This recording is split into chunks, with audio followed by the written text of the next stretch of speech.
안녕하십니까. 박일환 변호사입니다. 저희 슬기로운 생활법률 상담소를 방문하여 주신 것을 환영합니다. 감사합니다.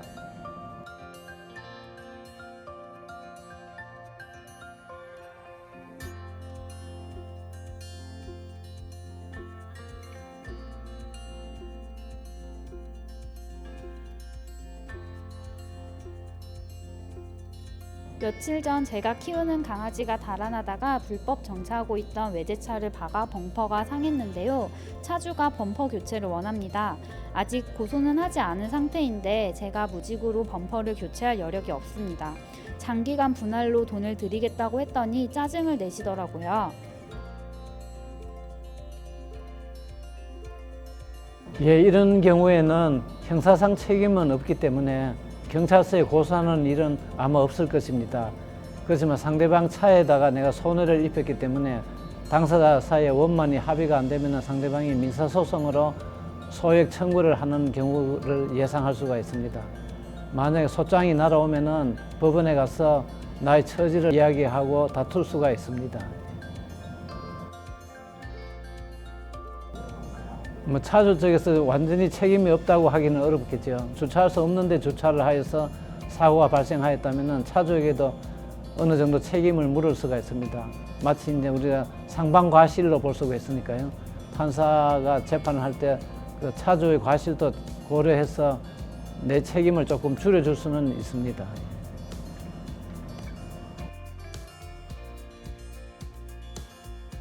원칙적으로는 한목에 갚아야 됩니다만은 내가 형편이 안 돼서 분할해서 갚는다면은 갚는 것이 중요하기 때문에 상대방도 거기에 대해서는 크게 이의는 하지 않을 것 같습니다. 민사상 손해배상 책임을 못 갚을 때는 지연 손해금이라고 해서 이자가 붙게 됩니다.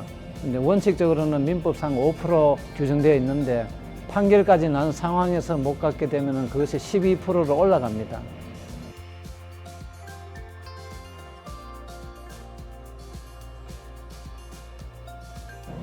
이제 금액이 그렇게 크지 않다면은 그 두 사람이 서로 합의해서 금액이 정해지면 제일 바람직하겠죠. 합의서를 해서 서로 서명하고 날인을 하고 필요한 경우에는 정인 설 사람이 한 사람이 입회를 해주면은 그 정도만 하면 충분할 것 같습니다. 아주 금액이 고액이 되면은 공정하는 것도 생각해 볼 수 있지만 1,200만 원 정도면 그럴 필요는 없지 않을까 생각을 합니다.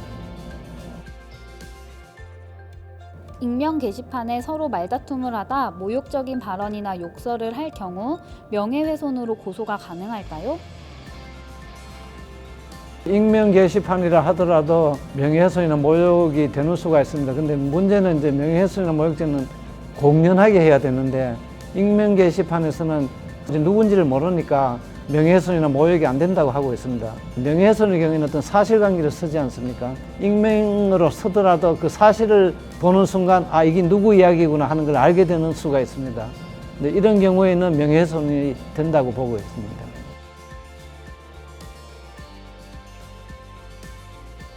사실이냐 아니냐 하는 것도 경우에 따라서 판단하기 어렵습니다. 상대방을 보고 이 도둑놈아 하면 이제 나 이거 도둑이 아닌데 왜 도둑놈이냐 허위 사실이다 이래 이야기할 수 있지만 그거는 어떤 장소가 없잖아요. 그래서 내가 어느 날 어느 데 가서 물건을 훔쳤다 이게 사실이지 그냥 도둑놈이라는 건 그 사람을 이제 인격을 깎아내리는 그런 욕이죠. 명예훼손에 대한 사실은 어떤 구체적인 사건이 있어야 됩니다. 언제 누가 언제 어디서 누구와 무엇을 했다 이제 그런 것에서 구별이 되지.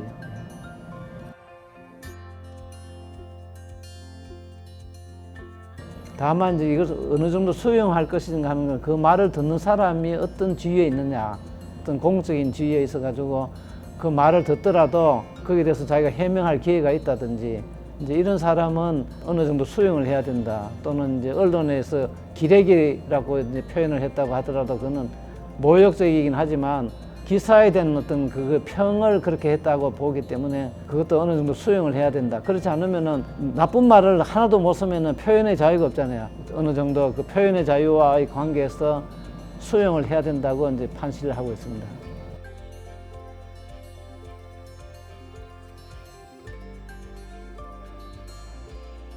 통계를 보면은 이제 합의가 되고 하면은 이제 처벌도 안 하지만 그렇지 않더라도 이제 통상의 경우에는 벌금형 물론 뭐 몇백만 원 또는 몇천만 원 아주 경우에 따라서는 할 수도 있고 또 아주 이제 여러 번 했다든지 재범을 했다든지 이런 경우에는 이제 징역형도 선고할 수가 있습니다. 근데 아주 이제 악질로 반성을 하지 않고 한다면은 실형을 선고해서 교도소에다가 이제 수감을 하는 경우도 뭐 드물지 않게 있을 수 있습니다. 그리고 주의를 해야 됩니다. 저는 2009년부터 2020년까지 한 회사에서 근무했습니다. 근무 중 2016년에 점장으로 진급하면서 문제가 생겼는데요. 저는 일반 직원으로서 진급을 하는 것이지만 회사에서 서류상 점포를 받아서 운영하는 것으로 해야 한다며 사업자 명의를 내게 하고 위수탁 계약서를 쓰게 했습니다. 하지만 저는 이후에도 점주가 아닌 회사 직원으로서 상부의 지시를 받아 일을 했고요. 이후 2020년 퇴직하려고 하니 회사에서 위수탁 계약서를 썼으니 퇴직금을 줄 수 없다고 합니다.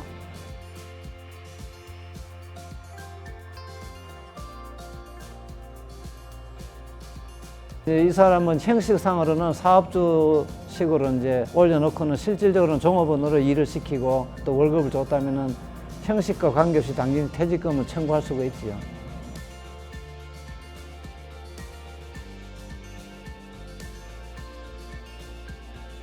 소송을 제기를 하면은 상대방에서 이제 내하고 관련된 서류를 가지고 있으면은 보여달라고 보전 신청도 할 수 있고 또 문서 제출 명령도 할 수가 있습니다.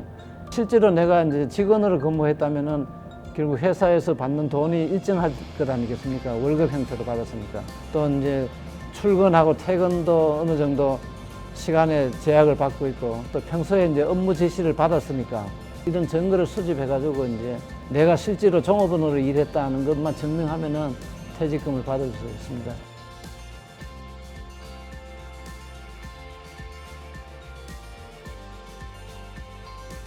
이제 재산상 손해는 그 손해배상을 해줌으로써 이제 손해가 다 이제 메어진다고 보고 있기 때문에 특별한 사정이 없으면 정신적 손해는 안 들어주고 있습니다. 뭐 아주 예외적인 경우에 혹시 가능할런지는 모르겠습니다만 아직까지 그런 케이스는 잘 없습니다. 의료사고 발생 시 비전문가인 피해자가 그 사실을 입증하는 것이 매우 어렵다고 들었는데요. 재판 시 이를 입증하려면 어떤 조치를 취하는 것이 좋을까요? 그 의료사고는 사실 이제 전문성이 있는 사고이기 때문에 진료한 과정을 쭉 쓰는 의료 기록이 있습니다. 그 기록을 이제 빨리 확보해가지고 이제 내가 아는 전문가를 찾아가서 감정을 받아서 과연 이것을 의사가 제대로 한 것인지 아닌지를 한번 감정을 받아보는 것이 제일 중요하지요. 예.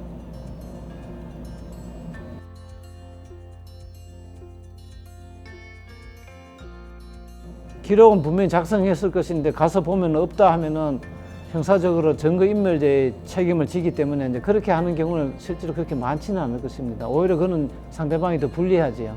또 의사 입장에서도 뭐 없애면 이제 자기 잘못을 벌써 시인하는 그런 격이 되고 자기도 그 기록이 있어야 내가 올바르게 처치했다는 것을 증명할 수 있으니까 오히려 그걸 없앰으로써 더 불리한 입장에 빠지게 되지요.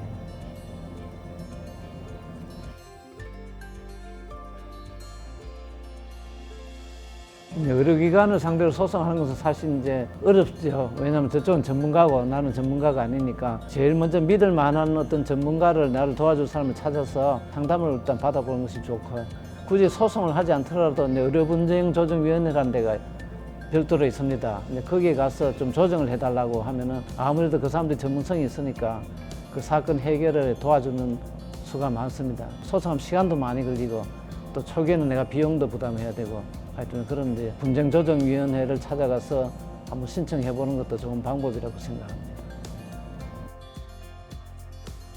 직장 내에서 상사의 지속적인 괴롭힘과 뒷담화, 갑질 등의 정신적 폭력으로 인해 후배가 자살을 했다면 상사에게 위계에 의한 살인죄 또는 자살교사나 방조죄 등을 물을 수 있는지 궁금합니다. 네, 근데 그런 경우가 생기면 참 안타까운 일이죠. 그렇지만 그 상사라 하더라도 과연 이 사람을 자살을 예측하고 자살을 유도하기 위해서 그런 말을 했다면 물론 형사적인 책임을 진다고도 할 수 있지만 또 현실적으로 증거를 대서 그 사람의 마음을 증명할 방법이 없다고 봐야 되지 않겠습니까? 교사는 자살할 마음이 없는 사람을 자살하게 만드는 것인데 그것을 우리가 입증한다는 것은 어렵고 그 사람도 실제로는 그렇지 않다고 통상 봐야 되지 않겠습니까? 또 방조는 원래 자살할 사람을 자살을 용이하게 해주는 것인데 이런 케이스는 이제 그런 건 아니죠. 이래나 저래나 이것을 형사적으로 처벌하기는 상당히 어렵다 그런 생각이 듭니다.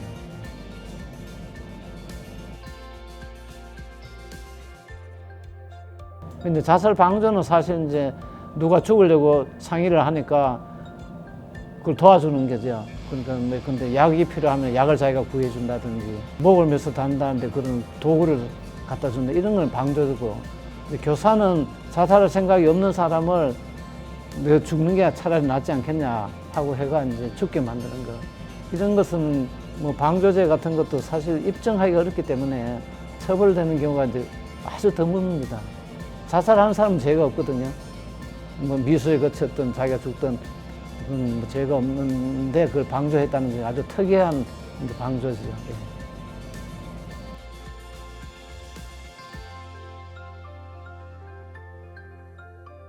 근데 그것이 이제 사실상 똑같은 말을 해도 인과관계를 입증하는 것이 상당히 어렵죠. 왜냐하면 때리면은 누구든지 100명이면 100명 다 이제 상처를 입잖아요. 그거는 100% 이제 입증이 되는데, 말이라는 것은 어떤 사람은 더듬동 반동하는 사람도 있고 어떤 사람은 또 예민해가지고 지장을 초래하는 사람도 있고 하니까 이것이 과연 그런 것을 의도해서 그 사람이 저런 말을 한 것인지 하다 보니까 그런 말을 했는데 받는 사람이 좀 특이하게 받아들여서 정신적인 어떤 쇼크를 받았는지 이걸 입증하기가 상당히 어렵지요.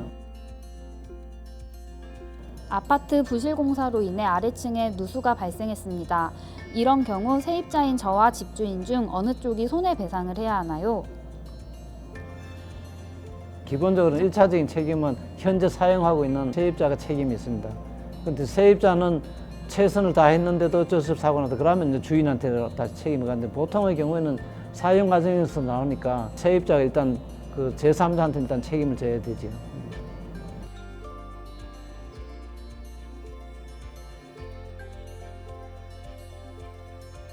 제3자가 손해를 입게 된 원인이 사용상의 잘못이냐 아니면 그 건물 자체에 어떤 하자가 있어가 그래 됐느냐 하는 데 따라서 달라질 수가 있고, 또 이제 건물 자체에 하자가 있다 하더라도 세입자는 그 항상 자기가 관리하고 있으니까 하자가 있으면 빨리 조치를 취해가 일단 사고를 방지할 책임이 있는데 그걸 안 했기 때문에 이제 일단 1차적인 책임이 있는 거죠.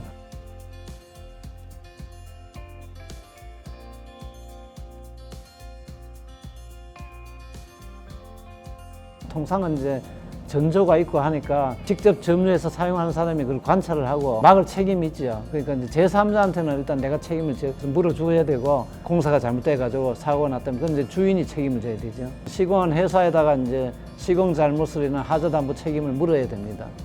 근데 이제 시공한 회사는 책임에 대한 기간 제한이 있어요. 뭐 영구에 책임을 지는 것이 아니고 뭐 근본적인 하자는 몇 년, 또 일반적인 하자는 뭐 3년, 5년 이런 식으로 제한이 있습니다. 제한 내에 책임을 물어야 되고 그 기간이 지나가면 이제 묻기가 어렵습니다.